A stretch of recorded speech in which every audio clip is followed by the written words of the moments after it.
Welcome to Wellbeing Guide TV. Today we're presenting Susannah Patch's journey from cancer to wellness using natural therapies and diet.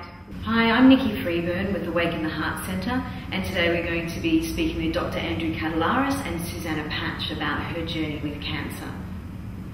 So firstly, I'd like to welcome Dr. Katalaris, and if you'd like to give a bit of a background on your medical knowledge. I graduated at Sydney University in 1982 and spent 23 years in various forms of hospital-based medicine, predominantly with an accent on medical research and pathology and a little bit of forensic pathology. The last 6 years were spent in clinical practice in North Shore Private Hospital. My main interest now, having seen 23 years of less than effective allopathic interventions, is to develop better medication centred around diet and cannabis. So what experience have you had around cancer in relation to patients with cancer? Well, it's been 23 years of watching the failure of allopathic medicine, basically. Chemotherapy is a very arduous process for a patient to go through, and it's becoming increasingly obvious that it's in large parts self-defeating, right? Deep X-ray therapy is a known carcinogen, and it's bizarre that we're relying on deep X-ray therapy to treat cancers. It's just logically incoherent. The chemotherapy drugs equally are carcinogenic, and they're accepted as carcinogens, and even survivors are at risk of recurrences 20 years down the track of a different sort of cancer, a treatment complication. So if someone doesn't understand what carcinogenic means, would you be able to give that a bit of an explanation to them? All right. Yeah. The cancer chemotherapy drugs can themselves cause cancer. There's no doubt about that. I mean, cancer chemotherapy started in the First World War when it was noticed that soldiers exposed to nitrogen mustard gas actually had their bone marrows wiped out. So that's how cancer chemotherapy started. Didn't have a very glorious beginning, that's for certain. So in your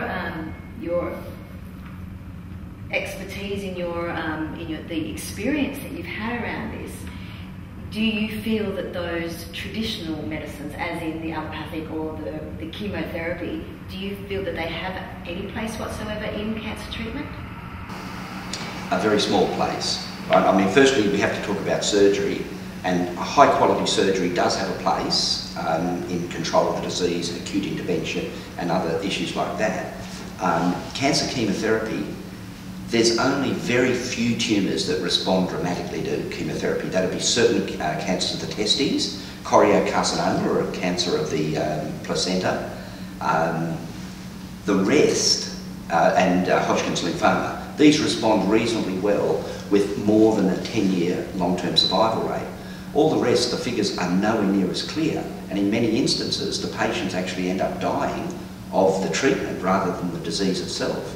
In fact, we have no idea what the natural history of breast cancer is, let alone what breast cancer treated entirely with dietary means would do, because we haven't done those studies in a formal way. This is a very comprehensive subject around cancer, and as you say, bringing in all those elements, the diet, etc. Yeah. So we're just going to meet Susannah, but thank you, because I think that information we're going to have a look at with the case of Susannah. So thank you. I'd like to introduce Susannah Patch, who has had her own extraordinary journey with cancer and cancer treatment. So Susannah, would you like to share just a little bit about, I know it's a big story, but just briefly, what happened? Okay. In July 2010, I was diagnosed with an aggressive form of breast cancer. It was a grade 3 inductal node carcinoma. From there, I was told to have a I